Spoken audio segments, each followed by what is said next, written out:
I think this is the 6th George's Cafe, I think, if I've got the total right. So yeah, it's I've got a good attendance tonight. So over to you. Good. I like that. Good attendance. It's freezing cold here in Cumbria. It probably is where you are as well at the moment. And we've got a bucketing down rain tonight, so the roads are treacherous. But I'm happy that I've been able to make it on, and I welcome to everybody that's on. Some regular viewers I see. Barry across there in Australia, welcome, a warm welcome to you. Thank you. Glad to see you on again. And Andrew, you've been on before. I've seen you before, so welcome back. John Quill, nice to see you. And Linda as well. You've been on before, Linda. So again, a warm welcome to you. And to the rest of you, I haven't seen you before, but a warm welcome to you. And there's David just coming in. David's a regular viewer. Hi, David. Thanks. Hello. Thanks for coming on again, and for all your contributions. And for all your contributions as well. Thank you. And yeah, so we've got a good audience tonight. So hopefully we'll be on for probably about an hour. Sometimes it overruns till about 8:30. But well, it's really a space where we can share things and share our experience in dowsing. We'll all have some different aspects that we can share, and they're all worthwhile. So yeah, without any further ado, I have one question that was sent in. Well, there was a couple of questions sent in to me. One was from a lady who couldn't attend tonight, so she's sort of withdrawn the question till she can next come on. But there was another question, and I'm going to try and dig it out of my email files in the next moment or two. I'm not the most technically gifted gentleman there is, so bear with me on that. But talk amongst yourselves, or if anybody's got a pressing question about how you're dowsing or what you're doing or some information to impart on us, then please feel free to speak up. That's what it's for. It's to support George, yes. If you wanted to spare yourself some technical angst, I could just read out the question I sent in. Oh, was it you, Ali? Thank Yeah. you. Oh, lovely. Thanks for coming on again, Ali. I do recognise you from before, but yeah, go ahead, certainly. Right, it's about geomancy and house healing. Susan Collins has said that she is a social worker for spirit. Would those of you who have practiced geomancy and house healing agree that this was the role you played? That's a good question, Ali. And can I just ask you to, if you can you expand a little bit on geomancy, because it might be a term that not all of us recognise. For myself, I'm not too familiar with it, other than I know Graham Gardner, who's used to be the chairman of the BSG. I know he runs a Western geomancy group from up in Glasgow that some of you may be on or are affiliated to. But if you've got some information regarding geomancy, then that would be a great place to start. Well, it might be that that's what's up for discussion. And it's funny that I'm in a position now where I've used the word geomancy, but I would say healing the land. Rather than healing someone's house where a client probably pays for it, there are many people who just go on the land and maybe they're guided and sort of have a sense of where to go and what to do, or maybe they go to somewhere and find that things aren't right and there's something they can do about it. So we could say, if you wanted, we could say land healing and house healing. If that, I mean, I don't know if anyone would disagree with what I've just said or have another take on it. I see it as healing the land. That's a nice description. Thank you. Have you got any views or thoughts on Ali? Well, I guess I ought to come clean and say that I used to be a history teacher.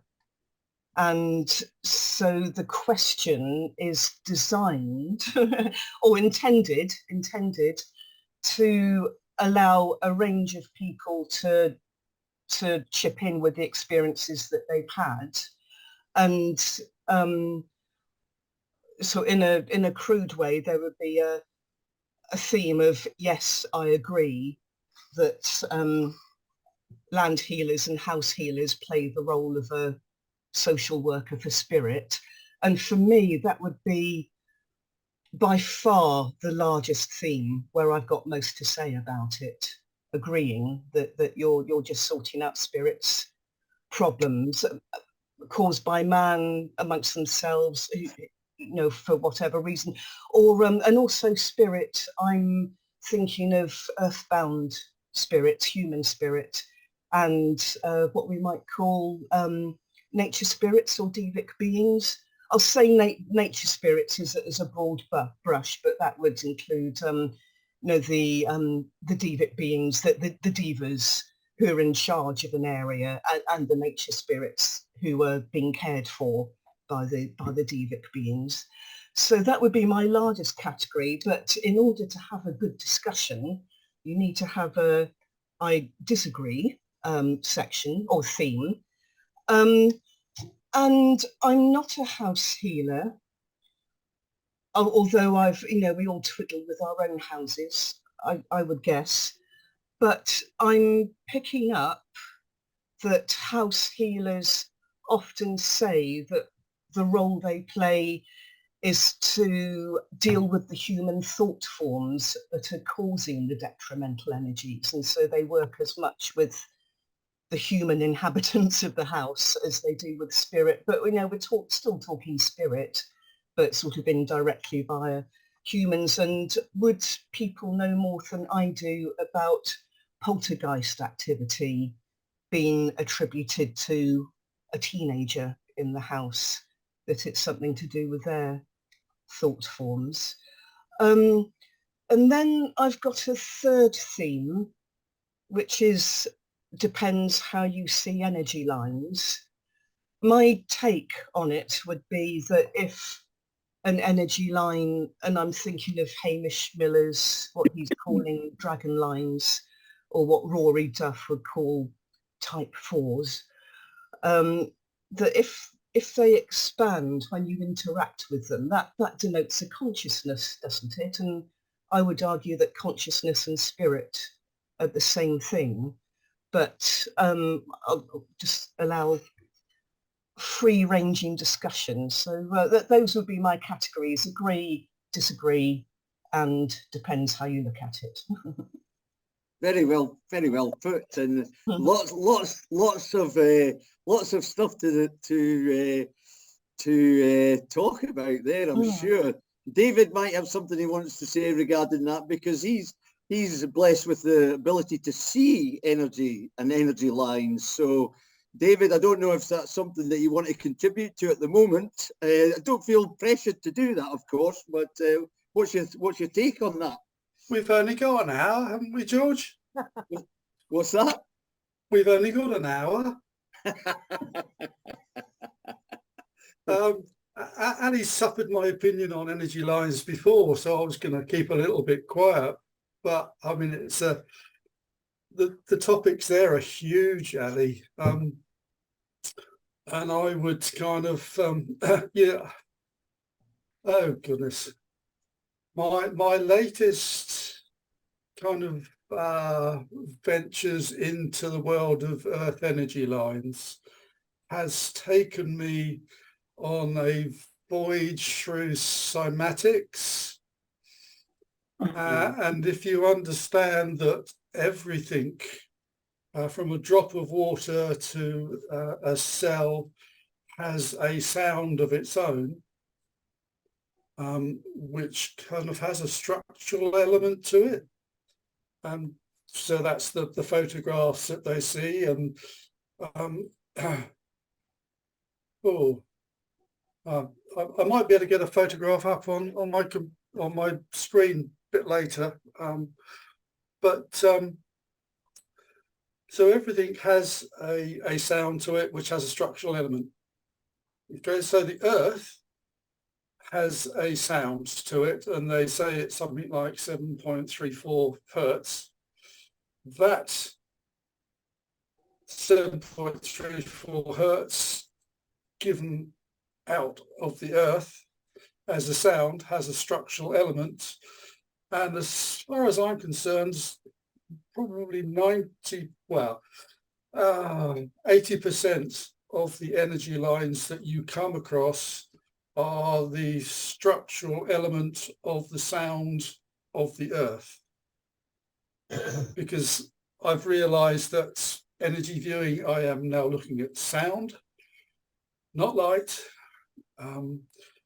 sometimes a little bit of electromagnetic or magnetic lines, like the lines you get from the magnet. The Earth has those as well, but they appear in a different format for me when I'm looking at Earth energy lines. But all the rest of them seem to be sound. The structural aspect of the sound of the Earth.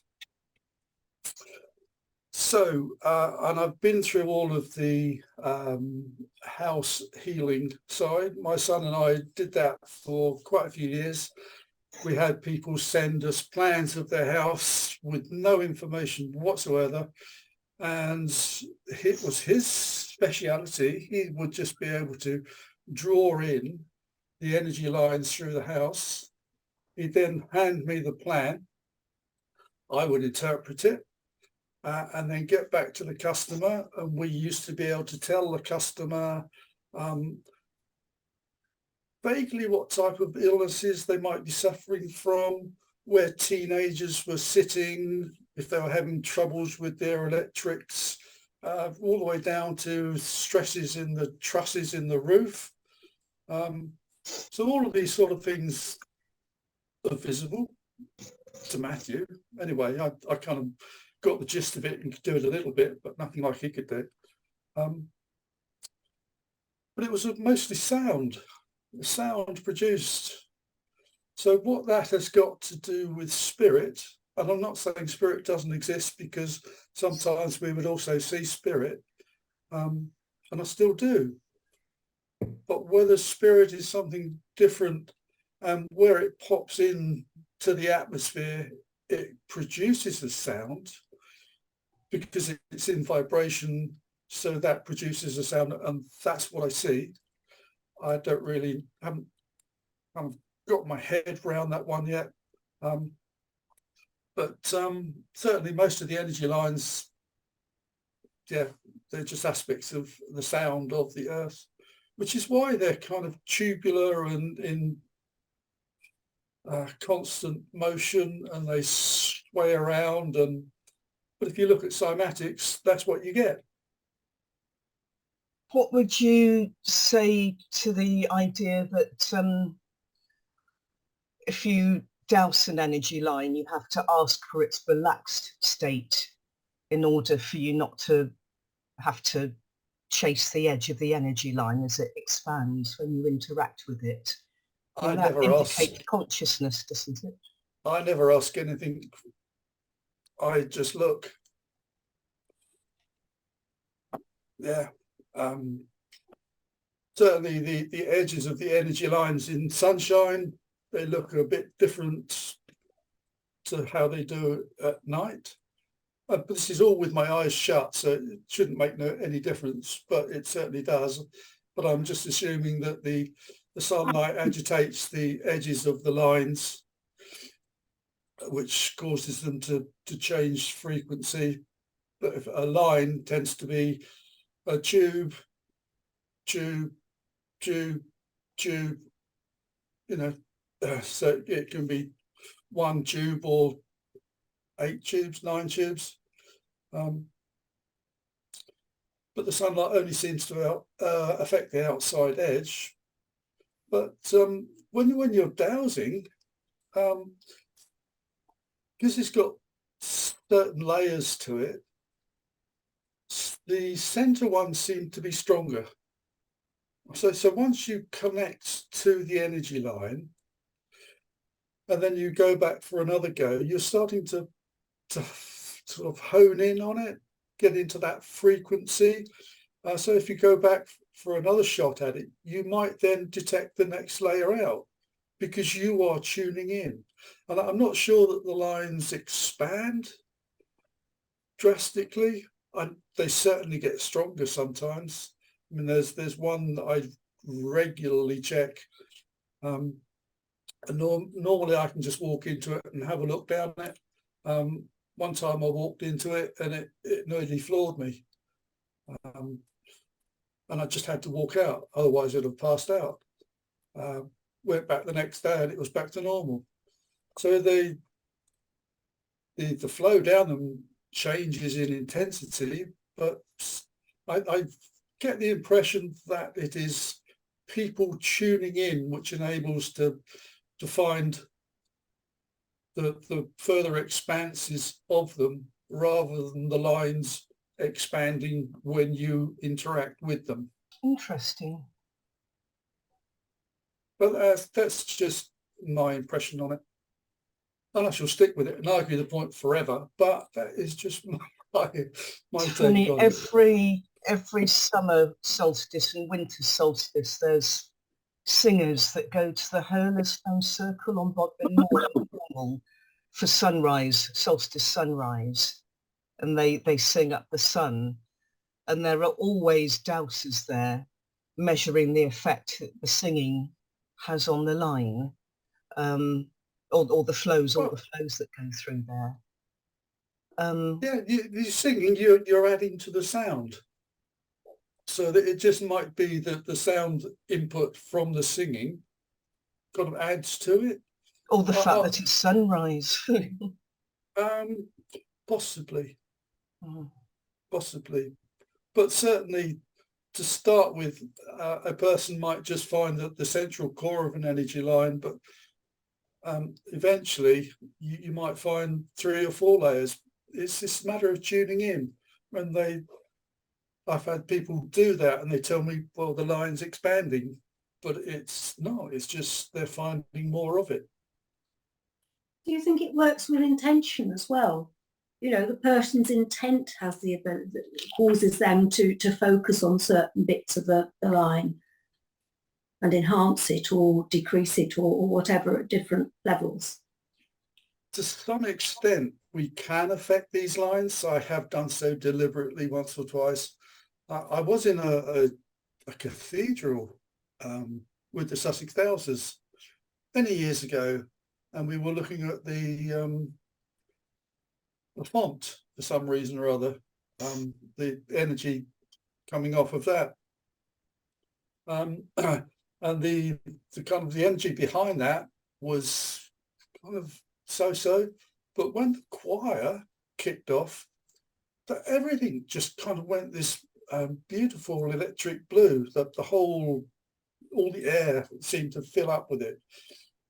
So yeah, singing and intention definitely has an effect.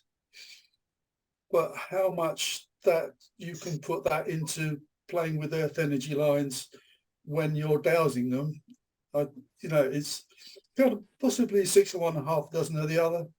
But to start with, I would go with tuning in, and what you could tune into will expand. Mm-hmm. And so once you get a result, you get more confident, and then your twitch becomes more accurate and more sensitive, and then you kind of get further and further out from the center of the line. So if you found an energy line that was distressed in some way and you were able to do something about it, you wouldn't say that you were a social worker for spirit? Describe distressed, because the energy lines are doing what they are supposed to be doing. We might be distressed by it because that frequency might not suit us, but that is not the line being distressed. That is us being distressed by the line, which is very different. And at that point, should we then be interfering with the line, or should we let it carry on doing what it's supposed to be doing?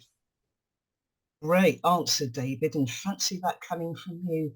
It's surprising, isn't it? Yeah. I've heard of an energy line up on Dartmoor that was severed by mining, and I've come across imprisoned serpents who were very distressed. Imprisoned spirits? Serpents, dragon. Well, I ought to call them dragon flows, because Gordon Field uses the word serpent lines for the kind of flows that go through the trees. He says they're water-based. Words are really difficult. Well, there are water lines as well as the water flowing under the ground releases the sound, and that looks completely different to the tubes. You've changed sides. It looks completely different to the structural lines of the sound of the earth, to me. Right?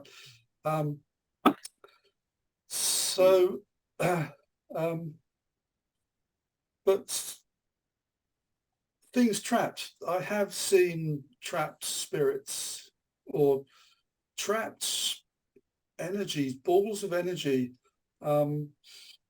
Yeah, quite a few places. The most noticeable one that both Matthew and I and the priest or the vicar of the church could see when we were all stood together looking at them.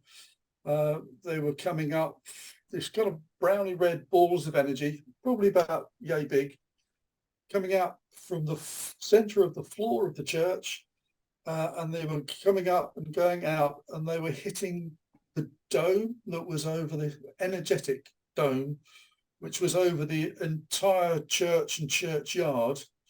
And once they reached that, they seemed to slide down the inside of the dome back into the ground, and they seemed to be doing a kind of circuit where they were stuck inside this. But again, it would have been a sphere of sound being produced. Do you know what it was? No, never did figure it out. But I've seen them around. I've seen them moving down energy lines. I've seen them attached to people once in a while. I had one for a little while. Yeah, they're kind of around.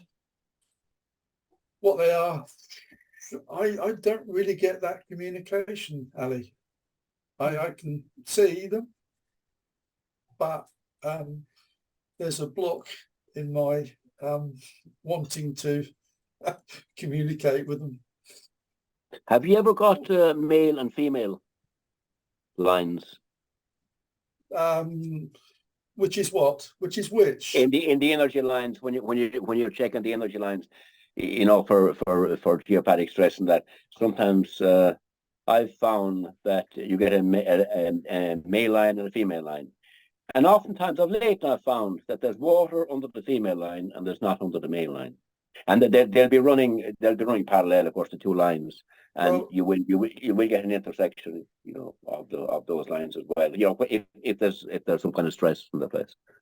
I just don't do the male female bit. I mean, I know some men that are supposed to be men, but they're not. They're more female, and some females that are supposed to be female. No, just the balance. They're more the balance. male.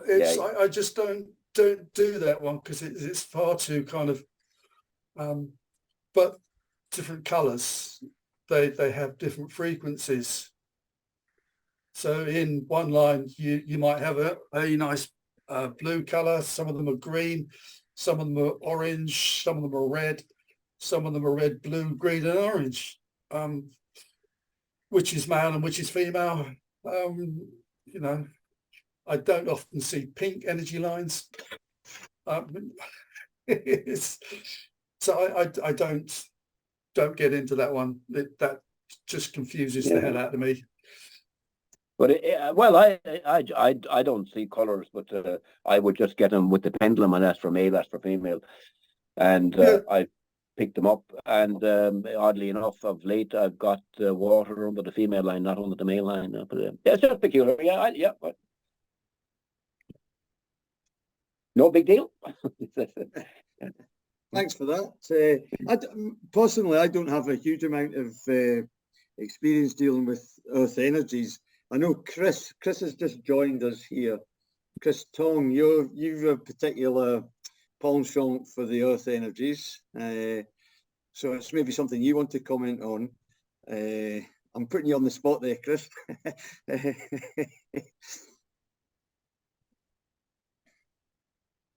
Yeah, going back to the male-female, I've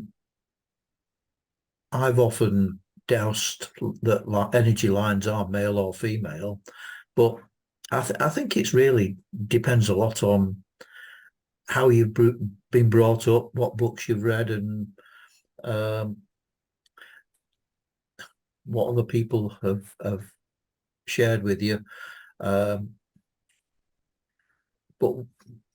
I do douse whether lines are male or female, but I don't know what it means. It's just a balance, I think, you know.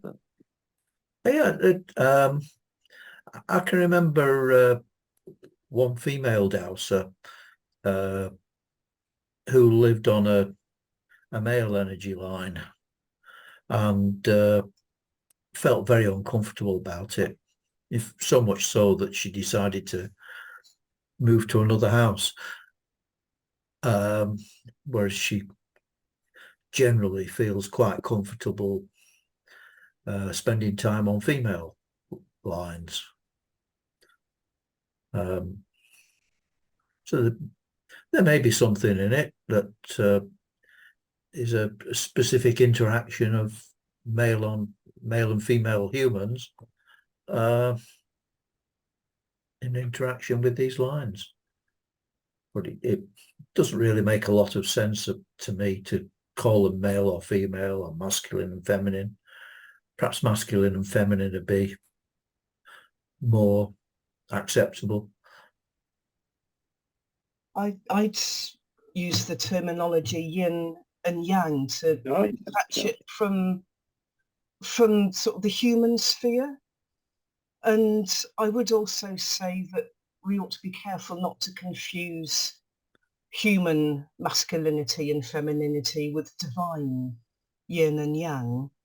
And in fact, George, can I just thank you for telling us at a previous cafe when you told us about how to use number to reduce sensitivity to something. I tried that with a mystery ailment, and the number that came up was 51 for me. And 51 comes up a lot for me when I'm dowsing the yin and yangness of energy lines. And it's, to me, the perfect unity or divinity, you know, the perfect union is 50-50 yin and yang, you know, perfect balance, complete integration with each other.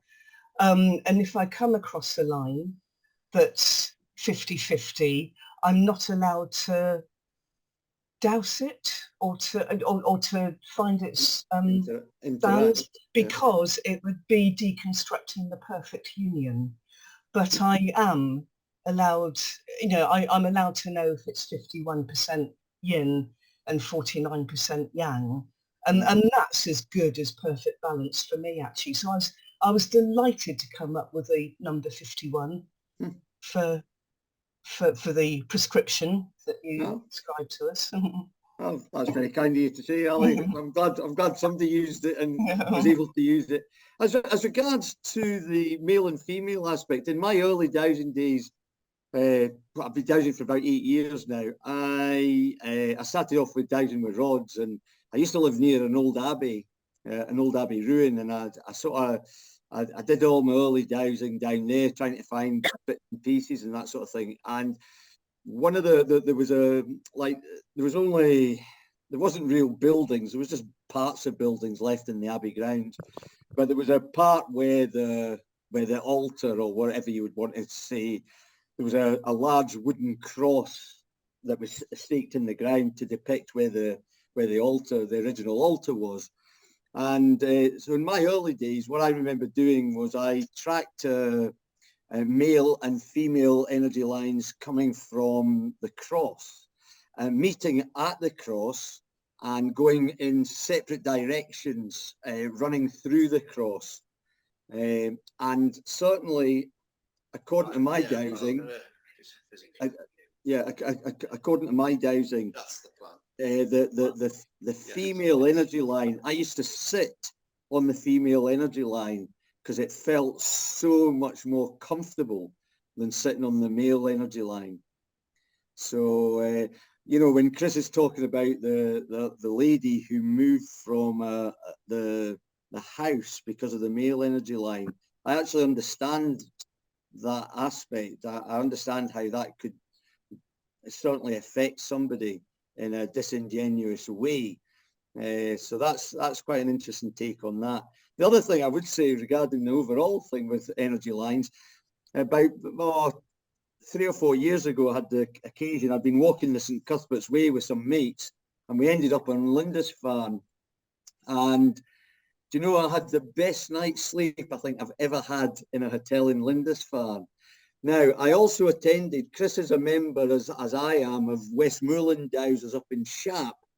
And about 3 or 4 months ago, we had the honour of welcoming Gary Bitcliffe, and he gave a talk on his, the Spine of Albion. He's got another book out, The Holy Grail, or something along those lines.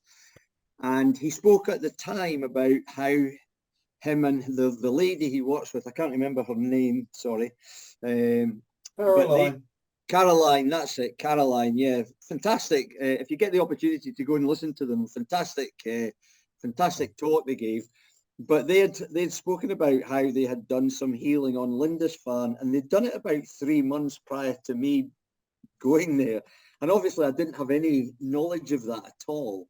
But the timeline fitted, and I can certainly say, as regards to Ali's original question about the healing of the land, if that's what results in the healing of the land is a great night's sleep, then I'd encourage us all to be doing similar, perhaps. And the other aspect was that I generally work with I work with people, but also horses. And I had the occasion a couple of years ago to work, I might have already mentioned this before in one of the previous cafes, so I apologise if I have, but I had the occasion to work with a trainer down in Newmarket, and he had moved his horses into a Newmarket stable right in the centre of the town. And he had he'd had about 16 horses, which he felt were really potentially good, but he couldn't get them to run. He wasn't, he was having no luck or success with the horses. And he'd asked me to have a look at the situation. So I started to look at the individual horses, but I realized that after doing that, maybe on 4 or 5 occasions, I realized that there was a common thread running through the whole thing. And this applies, Ali, to your question about the aspect of the human influence, if you like, in that whole thing. Because what I found was that the stable, the whole stable, the energetic of the whole stable, the ground, the vibration of the whole stable was way off what a horse needs or requires as its food, its nourishment of the energetic from the earth. And on investigation to that, I found that the influence of the vibration was from a previous owner of the stables who had a Derby winner back in 2013 or 2014. And so when I looked at that aspect, it was almost like the horses were being influenced by the old vibration that was maintained within the stables of the previous owner. Does that make sense? Yes. Yeah, good. And from that, it was a simple douse and it was done remotely in order to clear that vibration and then reset the vibration of the stable back to what I consider as a good level for a horse. And the effect of that was quite dramatic in the whole process of the horses starting to run better. So that's maybe an interesting take. You know, it's maybe an interesting take on how people can sort of leave their mark on an area or leave their mark on a building just by thought and, well, maybe action as well, perhaps. That's what I call a ghost. All right, okay. They come in various sizes, but they generally tend to be reddish brown balls of energy. And do you help them? Oh, they're quite easy to get rid of, Ali, because they have been generated, but they're not being generated. Do you know what I mean? It's something that has been made and then left. So one's influence on those is great. You can just get in and do a prayer of intent with your pendulum, and they'll go. Or you can actually kind of, if you can see them, you can grab hold of them, kind of a nasty prickly feel, and you can move them around. So they've been generated and it stops, and so that you can work on it remotely or there, and yeah, you can get rid of those quite easily. But it's the stuff that is constantly... They're not ghosts in the sense that I know as a Well, spiritualist. No, I call those ghosts, but then spirits I call spirits, and that's what I was taught, the difference. So a ghost is something that replays. So if the ghost has got a kind of a recording in it, anybody that walks into that would get exactly that recording, and they'd get the same thing the next time and the same thing the time after, and someone else would get the same thing. But if it was a spirit, then you'd get something different from it each time. You would be able to interact with it, communicate with it. But the ghost, or what I call a ghost, you can't. It's just a recording. And the ghost, David, yes, it does. But and the ghost, in your terminology of using that, are you talking about, would that relate to somebody that's passed, or are you talking about, could that be left by somebody that was that hasn't passed? Is there that aspect to it? Yeah. So we were doing a bit of house clearing work, and I had a plan from a lady sent to me from somewhere in Brighton, and they managed to upset the house somehow or other, and so they sent us a plan and said, could we sort it out? And so we looked at the plan, or my son, that was his speciality. He just looked at it and he drew in these two reddish brown balls of energy in the living room, right? I kind of sat and focused on them for a minute and got the impression that the mother and the daughter had an argument. The daughter had thrown a plate at the mother and it had missed, and it sailed across the other side of the room and hit her boyfriend instead.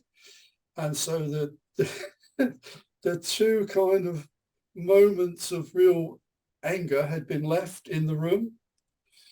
That's what I explained to her. That's what I thought of what it was. And this is, well, were you here? You must have seen it happen. So yeah, but they were all still alive. Yeah. Sorry, Mary's sitting there with her hand up very patiently. Thank you. Hi, Mary. Hiya. Could I just ask, is what you're calling a ghost similar to what other dowsers would call a thought form? Thought form.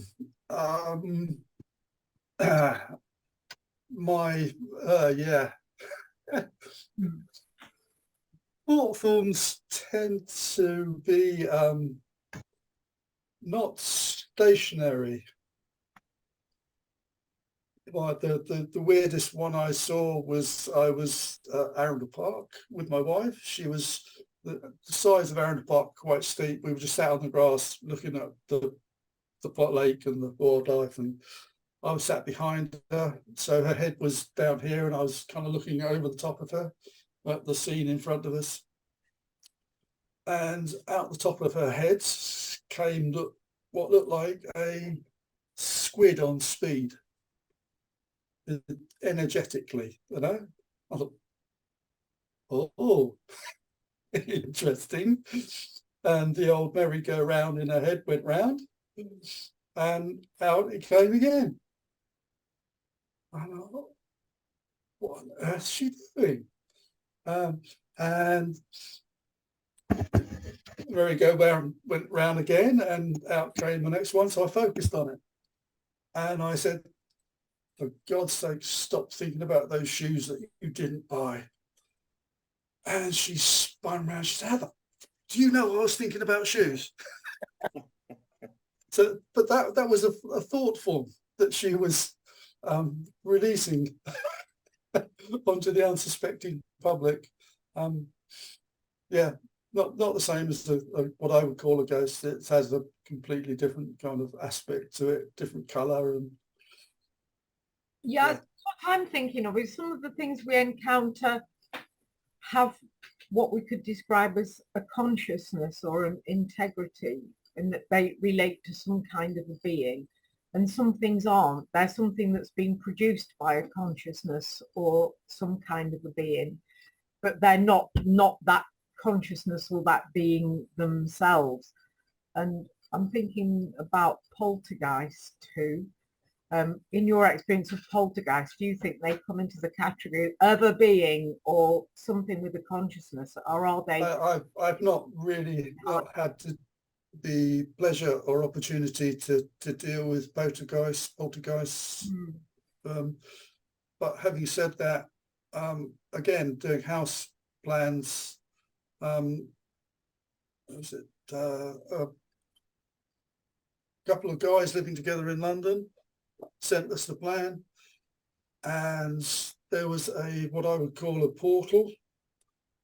So it's a type of energy configuration that I've seen them elsewhere, at the end of the child's bed, and the child could see a spirit standing at the end of the bed, and other places where spirits seem to be where spirits come in and out through.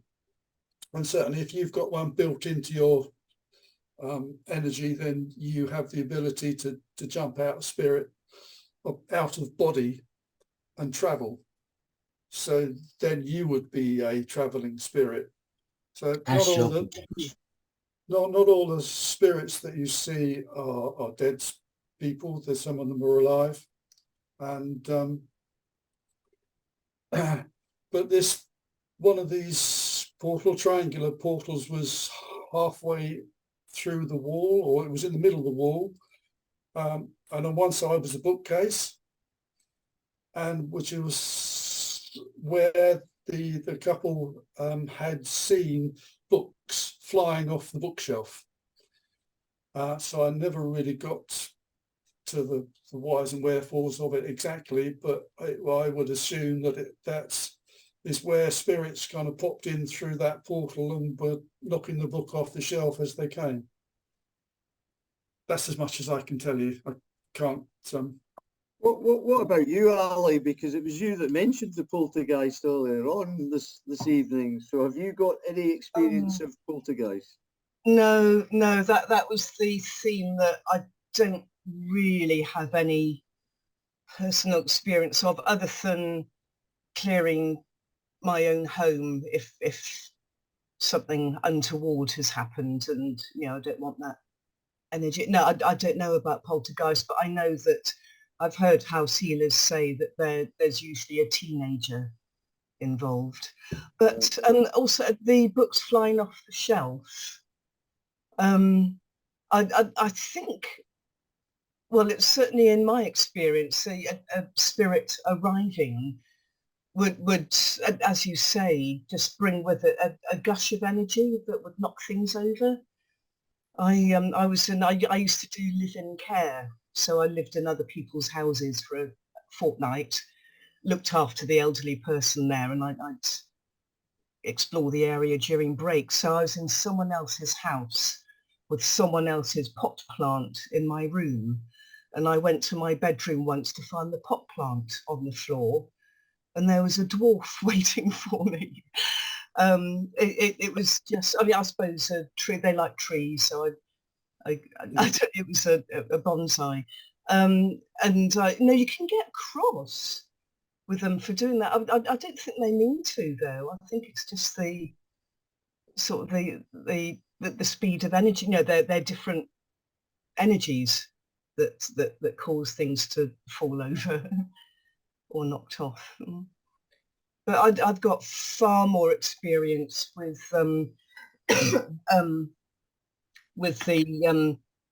yes, a house healer or a land healer is a social worker for spirit. I mean, spirit release, this earthbound souls, they're just huge numbers of them. And I know, well, I would have thought all house healers would agree, but I remember Adrian Incledon Webber saying that if you find one in, you know, at any place where you're working, the first thing you do is help them go where they belong. Yeah. And you know, after that you can see what's what and look for anything else that needs to be cleared. And I mean, remembrance was a very, very busy time for me, because they gather where at the ceremonies.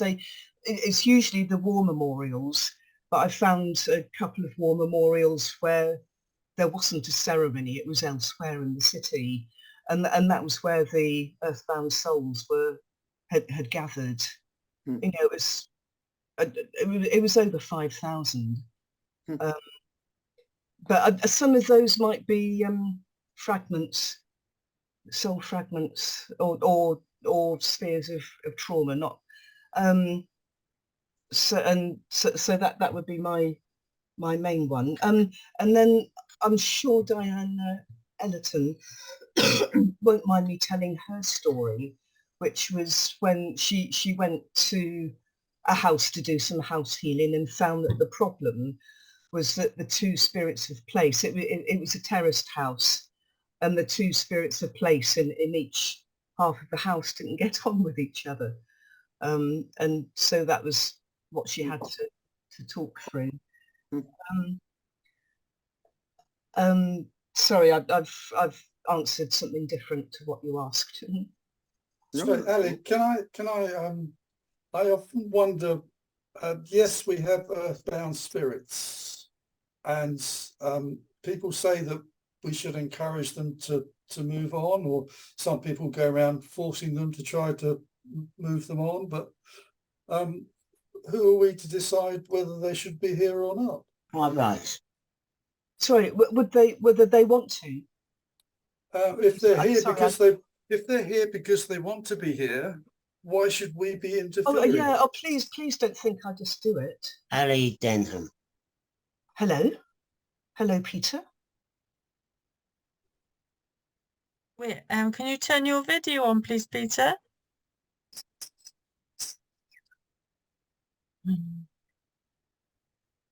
I found an earthbound spirit who was very, very happy with an extremely enigmatic, esoteric oak tree in Savanac Forest. And it was in heaven already. It didn't need to go anywhere and didn't want to go anywhere, so of course I didn't. Yeah, I found one really kind of got into its head, which is quite unusual for me up at Highdown. But it was just really happy, stood there. It used to be the miller up in the windmill up Highdown, and there's his tombs up there, and he just loved the view and was quite happy to watch the world go by and people come and go, didn't really want to move on. Yeah, I met a young lad, tiny little fella he was. He'd been dead hundreds of years, didn't realise that he was dead. And when we had a communication, it was really subtle, and I hardly noticed that I was communicating, if you know what I mean. But I knew that I communicated to him that he wasn't actually alive anymore, and he just disappeared. Went and just left this little kind of the pesky biscuits feature. Yeah. I Double mean, you or can tell interlocked. when if you feel their sadness and their distress, you know that they want help. Yes. Mm. But then you can drive past roadkill and feel the distress of the animals that are dead on the side of the road, and kind of they don't know that they're dead. They're just kind of, it's not just humans. Mm. Yeah.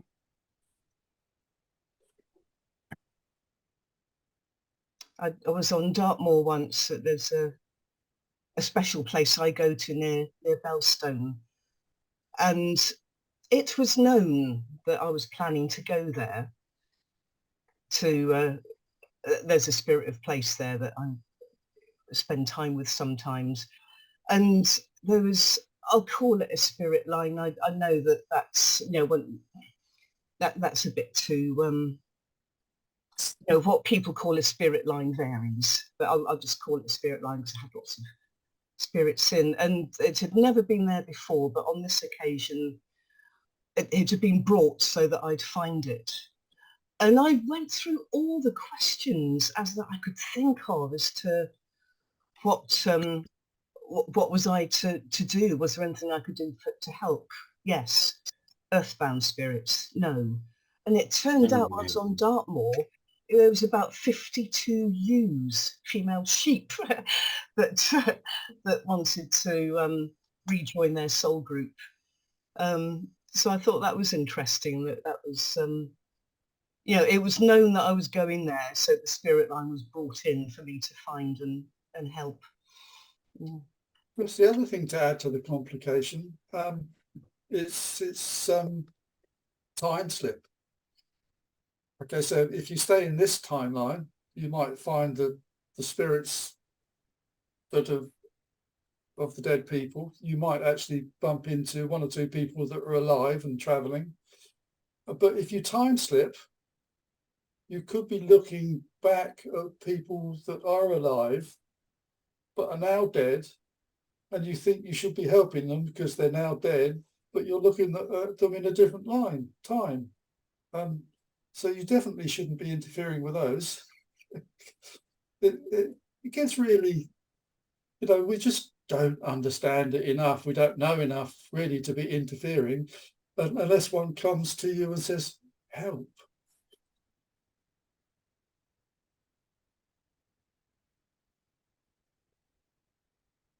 Anybody argue with that one? No arguments at this end. It's a fascinating topic, and one we could go on with, certainly. The other thing that's come up a few times, Ali's mentioned, is, and I don't know if anybody has any experience of it that's on the call tonight, is working with the sort of elementals. You mentioned dwarf and trolls have come up recently about in some of the calls that we've had, and there are other ones, and it's an area I've started looking into just in the past couple of months. Fascinating it is too, and it goes back to the 16th century, I think, where it was a Greek philosopher that started talking about earth spirits, sort of, as far as I can understand from what I've read. But does anybody have any speciality that they have any earth spirits that they're connected to or they use on a regular basis? But I suppose the earth spirits would be the guardians of where they are, really, that they're quite happy here and they don't want to be sent on to anywhere else. Whereas the heavenly spirits, I find that in 9 times out of 10 that they want to be moved on, that they have caused a bit of a rumpus one way or the other, to be noticed that they you know that they want to be moved on, and you know they're causing a bit of disruption most times where they are. So they have to draw attention to themselves, you know, and sometimes I find I got, you know, depending on what you do, you can get multiples of it. A lot of the time, I suppose, it's displaced people, like they had been displaced and, you know, died before their time. Like a lot of times it's children, maybe children, you know, kind of infanticide, that kind of thing. They were born in a wedlock and that kind of stuff. And so a lot of I suppose a lot of their time here wouldn't have been that happy, that they would be happier going to another place. And I would always ask if there's a place ready for them, and if they're ready to go there, and if they are, you know, they seem to be quite happy to go there, and don't come back. You know, but it's as simple, huh? Thanks, Jerry. Yeah.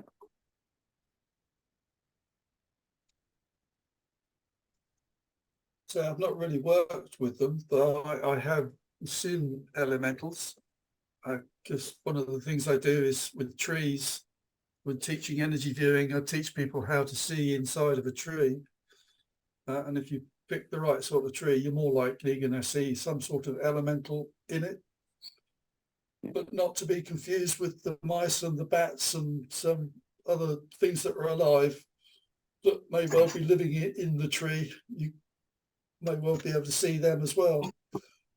But the elementals tend to be darker energies, kind of reds, browny reds, oranges. Coming up into yellow, they're more likely going to become some kind of fairy. But yeah, so if you ever kind of do that sort of work and come across some sort of moving red shape of energy, just avoid it. Otherwise, you could end up on your back on the forest floor, like I've done a couple of times. Or you could just say, hello, is there anything I can do for you? It didn't give me a chance. They just kicked me in the forehead and I boom. Yeah. It's yeah. Didn't want me in that space. Wasn't actually their space in the first place. It was the tree space, but they'd moved in and claimed it as their own. I went in to have a look, see what the tree was doing, and yeah. I've got to a stage where I can't say my garden or my shed because they're not. It's the Diva's garden and the shed spirit's shed. And I respect that. It's fine. It makes my garden more enchanted. Absolutely. But yeah, I've got to leave you at this stage. Yeah, okay. That's it. Okay, bye. All right. Thanks. Every plant has its own spirit. Otherwise, it wouldn't exist. I think I was on. I attended 3 of Graham Gardner's. I mentioned him before. Graham Gardner used to be chairman of the BSD. Some of you will know him. So I attended 3 of his workshops a number of years back in Dumfries, maybe 4 or 5 years ago. And well, he does a lot of geomancy, Ali, and runs a geomancy group. But he was very strong on the aspect of, you mentioned it, I think, spirit of place. You know, and if you are doing anything, you know, to do with, you know, that outdoor aspect, dowsing and earth lines and stuff like that, is to work alongside and permission-wise for the spirit of place. It's a very important concept that Graham teaches. So I don't know if anybody, you know, when they're out and about, before doing that, I used to, you know, I would probably involve myself in things that maybe I shouldn't have, maybe at the time, I don't know. But having understood the idea of the spirit of place, then interaction with such seems to be beneficial to the effects of maybe what you're trying to do or trying to achieve at a place. I find that they're invaluable. When I was learning to dowse, which was only 2017, I read that you had to get the permission of the spirit of place before you began dowsing, and because I was quite a clunky human at the time, I wanted to know how to, well, still am, how to, I want to be able to visualize who I'm talking to if I'm asking someone their permission. So I get yin or yang, above ground or below ground, and their colours. It's usually 1 or 2 for me. Sometimes there are harlequins. But I cheat, it means I don't have to do the work, because I just ask the spirit of place to do whatever needs doing. And because they know what needs to be done more than I do, being a clunky human. So, yeah. I like that description. You should have that instead of your name, clunky human. But no, it's very apt, and something. I suppose it's out of respect, that we have to follow these guidelines, really, and we're well worth following. Rosemary, you have your hand up. Yeah, I was thinking. I think the spirits of place and they meet us where we're at. They probably see a lot more of us than we see of them. And they can see through us, and they know what our intention is and what our heart is like. So they kind of respect that, and they know whether to treat us as children, as it were, that are kind of rushing around, or as an adult, and somebody who actually ought to know what they're doing and ought to therefore give them the due respect or whatever. I think we should give them a lot of credit for that. That they treat us the way they think we should be treated, as much as we should treat them the way we think they deserve to be treated. Thank you. Good point. Yeah. When I first started out, I know I met somebody, and I felt there was a lot of the power of 3. We started working gradually for getting to know different people, different groups, in groups, and there was a group of sort of 3, and we decided we needed a group of enough 3 to kind of own a place, to be able to go in and say it was common land. It wasn't actually a house or something. If it's a house, obviously you've got to have the permission or be asked by the homeowner, really. But if it's common land, then we did feel it should be a group of 3 of us that was enough to kind of own the land and ask as a group. This is for everybody. We're asking this, and then it was accepted.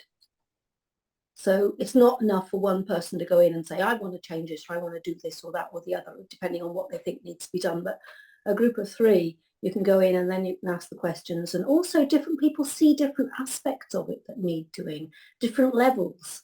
So actually, when you work as a group, you can actually, I think, cover a lot more than one person on their own, on the whole, unless they've got a real gift that way, like possibly somebody like Adrian, who's written tomes about it and can see all sorts of different aspects, but that's how it seems to me.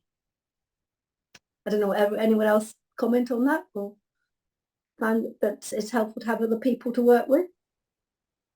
Yeah, I agree with Rosemary, but I think it's called the combined field, isn't it?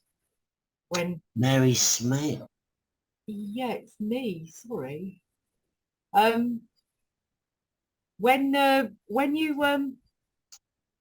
several people have a common intention, like when people pray, like when Jesus said, when 2 or 3 are gathered together, that's because it's the power of a common intention, which is magnified, where the whole thing is exponentially stronger than it would be otherwise, if that makes sense. Has anybody else got any comments on that? I think it depends who your colleagues are, and I'm actually very lucky to be in a group with 2 others, and we've got completely different skills, like Rosemary was saying, so we each bring something, and we know who to defer to. to get their take on it, because that's their area of expertise. On the other hand, I think it's come up in this cafe before that if you've got a group dowsing trip, the dowsing can be quite scrambled because you're picking up everyone else's thought forms. So it just depends who your selected co-workers are, I think, and whether you get a scrambled picture or a really clear way forward. Yeah, I'd agree with all of that. I think it's slightly different when doing healing work. If you're doing healing work with a group, in a group, or doing it individually, I feel it's slightly different, because the message, I feel, can get distorted, because no two people will have the same aspect to the outcome. And I feel that it can be, it's only a personal thing, but I feel it can be not detrimental, but maybe not as effective, perhaps, in group healing sessions for doing it, working in a group. I don't know if anybody else has any take on that.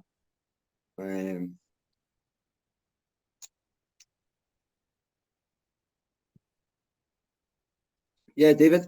Yeah, go on. I kind of started in healing. That's where energy viewing kind of came from. But I have to say, with spirit of place, to me, it's the energy of the place. And yeah, you should ask, because the energy of the place may be detrimental to you. So it's always best to ask whether you should go into that. But that's it, as far as I'm concerned. And dowsing in a group, I like to dowse with a few people, at least one of them, actually, because she has this kind of different way of sensing things, but I end up trying to interpret it, what she's sensing, or I try to see what she's sensing. Sometimes I don't see everything, so dowsing with other people, they sense other things that I may well have missed, but then I will go into viewing mode and see what's there, and then we argue as to what it is. But that's with healing. If you've got 5 people trying to heal the 6th person, as you say, they all have slightly different takes on it. Some people, and I'm going to upset everybody here, some people still use this antiquated chakra nonsense, you see, which doesn't work. And it never does work. It doesn't work for you because you don't believe it. That's right. Absolutely. And it's not there to be seen either. But so somebody might work on that. I would just work on this disturbance in the person, because that will have a color and a specific kind of point. Normally, sometimes it's kind of general. It might be outside the body and emotional. But if it's physical inside the body, it will have a color, and that color needs to be changed. But if someone's putting different colors in other areas because that's what they've been trained to do, that would detract from the actual healing, because the healing is bringing someone back into the right frequency, the right vibration for the whole body. So the whole body is in harmony and working within itself properly, in communication with itself. But the others might be doing something slightly different and have a different take on it, which would just mess it up. I do agree, but then there's this fly in the ointment of this whole power of 8 healing. There was an article in Dowsing Today earlier this year about Lynn McTaggart. Are you familiar with it? Mm-hmm. The power of 8? Is anyone not? You're not going to admit to it, are you? The idea is that Lynn McTaggart had 8 people in the healing group, and they take it in turns for one of them to receive healing. And I think they did it in person, actually. I think they met in a physical location. But the big deal about it was that everyone, the person who received the healing and all the healers, all felt better afterwards. And I'm lucky enough to be in a Power of 8 group. It's on WhatsApp, actually. So, we're all scattered. There's someone in Scotland, I'm in Devon, and everywhere in between. And it's stunning, the results. I mean, I don't always pick up what's happened every time. And often I just send love as the agent of transformation and allow beings who know better than I do to use that love as... She hasn't said much, Sue, man. Sorry, I didn't hear. Yeah, I'm keeping really quiet tonight because I'm watching for hands. I've been put on the job. But then in the WhatsApp chat afterwards, there are often common themes that different members of the group pick up. So, again, it depends. I'm not sure there's... I mean, yes, it can be all scrambled and interfering with each other, but not the Power of 8 group experience that I've had. I believe it's for prosperity that you put 8 coins in on a dish, or in 4 corners of your house. Is that right? And the shinier they are, the more prosperous you will become. Oh, that's a useful tip, Sue. Thank you. Very good. With the Power of 8, if you're... Oh, sorry, Rosemary, you were before me. I butted in. Go on. I was just thinking, suddenly came to me, I've always felt the 7 is an incredibly strong number. And the way you said that then, you're having 7 people praying for the 8th. So I think actually a lot of the power of that group comes from the fact there is a number 7 in it. When I've dowsed and asked things, I found there are basically 7 colours of the rainbow, 7 notes in an octave, because the beginning and end is the same. 7 comes up time and time again. So many times when I've asked questions about things, the number comes up 7. There are 7 major chakras. Okay, there's a few more. There's one up here, etc. I don't know anything about chakras, but 7. It is a special number somehow that is constantly reiterated. I remember Christopher Strong talking once about things, and he said that the 7th, the senses, and I said, well, I've got the 7th, what's that? And he said, yeah, there are 7 senses. And he told me what the last one was, but which is the one I had. But yeah, it's quite interesting. 7 comes up so often. And just listening to that, when she said you're praying for the 8th one, I thought, actually, yes, it's a group of 7 with 1 extra as a focus for the intent. It just struck me that, and I thought it was interesting. Mm-hmm. Of course, it's the 7th of December today as well, isn't it? So I was going to say... 7 days in a week? Yes, 7 days in a week. Sorry. Working with groups, you've only got to have one person that's out of tune. It's like tuning forks in a circle. Like if they're all the same note, you ping one and they all harmonise. But stones in a circle, if they're all the same frequency, they'll harmonise.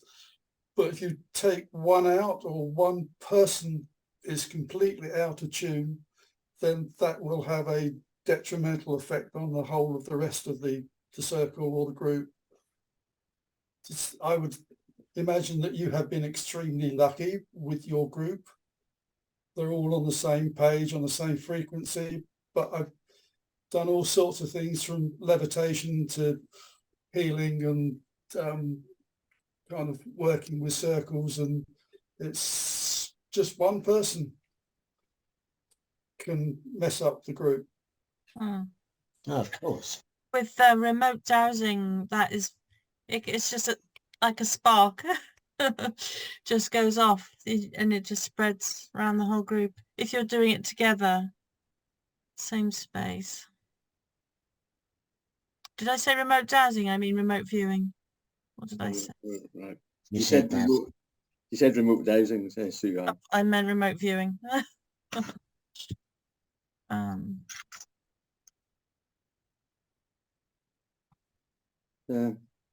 I think as regards to the healing aspect of things, it's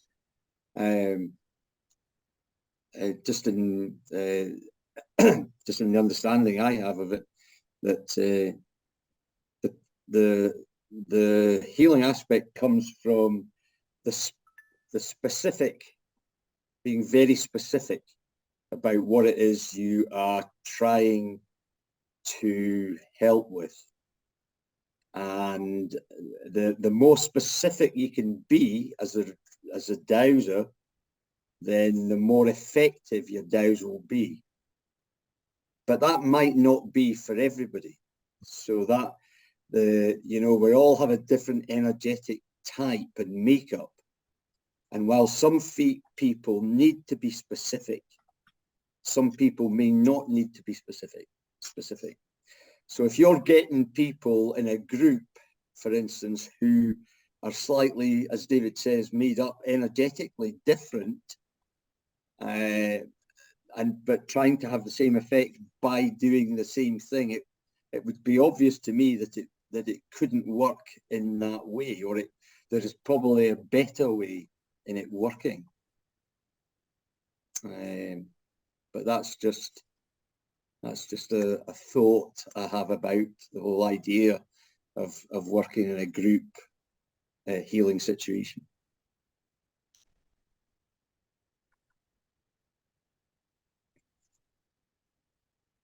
Emsy, got any thoughts on that? No. I agree, George. I do. Yeah, it's you do all need to be kind of aiming for the same goal. Yeah. And have the same ability to achieve that goal from the same direction. Yeah, I would agree, David. But again, it might just be a peculiarity, perhaps, or in some way. So I'm not saying it's not possible. I'm just saying that my experience would be in that. So from purely a visual take on it, if I have a circle of people all trying to achieve something or do some work on the person in the center of the circle, if it's not working, I can look around the circle, and one of them might just be completely out of tune, as it were. Right. So to me, someone in harmony is this beautiful indigo color, and I shouldn't really be able to see them. They should disappear into the 0 point field or the God energy, or that background, same color, or the electric universe, or whichever name you want to put to it. But then the one person who would be disrupting it, their energy would be a red or an orange, where they have these serious emotional issues that they just can't deal with, so that their whole energetic makeup is just not conducive to getting that energy to flow around the circle and to the person. It just kind of stops it, blocks it. It soaks it all up. They should be in the center rather than on the in the circle trying to do something. I suppose it's that sort of. I suppose it's that one. Not that it's a bad apple, but it's that one apple can affect the other aspects, I suppose. Yeah, I mean, we're all trying to deal with life, and we all get hiccups. Absolutely. Otherwise, what I did wouldn't be of any use at all, kind of, or even interesting. I love the fact that when I did my first water dowsing course, it's actually in my house, that when they arrived, you know, their rods were going like this, and gradually some would cross, some not. By the time we got up to the park and we crossed all the minor flows and we got to the main underground river, they'd all synced, just like it was so fast as an observer. Now they were helping each other on different levels, you know. So that's the other side of it. It does sometimes. But if people are, that was a simple, they were all really keen, and it's a simple focus, isn't it? You know. Yeah. It's And when it gets water, complicated. and I suppose through water is what, you know, everybody has a, well, probably a very similar It's a view standard yeah, interpretation of what water is. of what water is. Yeah. So you're It's very true. yeah, so you're all zinking to the one thing, if you like. But Yeah. but it just shows you though that you know, so that there are positive aspects of working in a group. You know, you can bring that together in a to provide a positive experience. So that was Definitely. that was very well put for that. How are we doing for time? We're just about 8:25 according to my piece. There's one or two of us on tonight that haven't said anything, but Peter, have you enjoyed tonight? Nice to see you on again. He's muted. He's muted. Can I unmute him, Peter? I've just come off the mute. So yeah, what Sue was saying there was interesting because over many years now I've taught all sorts of groups of people, and I'm thinking back to perhaps 10 years or more where I was involved with a group of people who we took out on practical dowsing exercises over a period of 4, 5, 6 months. And whenever we're dowsing a particular house or a piece of land, the responses that we were getting were quite disparate. I mean, everyone was getting different stuff. And as the teacher or the leader of the group, I had to be the arbiter of, you know, what I thought was what we were really looking for.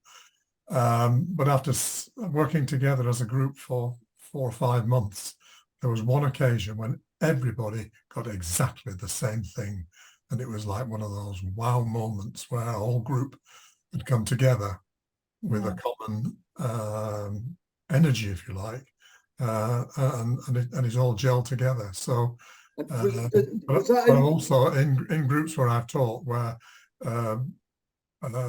people are trying to do a dowsing exercise, it's quite often less than successful because of the disparate energies there are in a group of people all trying to do the same thing from different aspects of experience, from different aspects of their emotions, you know, the journey they've had, etc., etc. It's a challenge.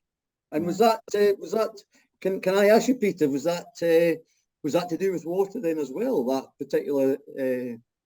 particular experience that you recount? Was it to do with what? Water dowsing? Water, yeah. Was it at all? Well, insofar as it was mainly to do with geopathic stress, but that's water, I suppose. So, yes, it was. And what I've found is that some people are very sensitive to the number of water lines or energy lines that might be in a place, to the point where they're not only thinking about arteries, but they're thinking about the veins and the capillaries, if you want to use that analogy. Whereas in terms of harmonizing these lines, it's really important just to check on the main arteries, and the veins and the capillaries usually take care of themselves, which is what I found when people were picking up what I regard as small stuff. By the time we'd done the healing on the major lines, then the capillaries, as we call them, had also healed as well. So it was just a question of trying to prioritize the task, if you like, and bring it to a level which was easy for people to work with, rather than making it overcomplicated. Yeah, and I think that's a good note to finish on tonight, about how the simplicity of things is the key to it in a lot of cases, and we as people want to try and inherently make things difficult, and we don't need it to be difficult. So the simpler, the better. Well, I many years ago, I was fortunate enough to take a class with Arthur Bailey, who was the past president of the British Society of Dowsers, up at his home in Ilkley. Oh yeah. And he left us with a very simple message. He said, there are only 2 rules in dowsing, he said. And the first rule is keep it simple. Yeah. And the second rule is there are no rules. I like that. We should get that across the banner, across the top of this as a banner. I like that. But so I'm really interested and heartened to see so many different views. And I remember once in another class with Sig Lonergan, he put an object in the middle of a room when we're all sitting around in a circle. And he said, right, you over that side, describe what you see. And so the description was given, and the person on the other side said, describe what you can see. And they were all looking at the same thing, but of course they could see that the cup had a handle, whereas from the other side, the cup didn't have a handle. Oh, of course, right. So we're all looking at the same thing, yeah, but we're all seeing something different. Yeah. And that's not only the way it is, but it's just wonderful as well. Yeah, we all bring our different experiences to the job. It's a great analogy that you use there with the cup, because we can all relate to that, you know. Yeah, very good. Well, I suppose, has everybody enjoyed tonight? Yes, I have, from Australia. Well, thank you in Australia, Barry. Well, I've got a message for you. If you haven't enjoyed it, don't come back. Oh, George. I'm joking, of course. It's been great to see you all and interact with you, and I hope you've all had something out of it. I hope you've all got something out of it. Very interesting, and we've all got different points of view, and that's the whole thing about it. And sharing some of those and having an agreement about it, it gives us a more more confidence, I suppose, in what we're about and what we're doing. So I would just like to say thanks very much for all of your contributions. For some of you that haven't spoken, don't think you'll get on again and not speak. And that's you, Ren, and Angus, and Andrew, and another Andrew, and June. So we'll be looking for, and Pamela, we'll be looking for contributions next time around, hopefully. But I hope you've enjoyed it, even if you have just been listening. And of course, you're most welcome just to come on and listen. Of course, there's no pressure or stress to do anything.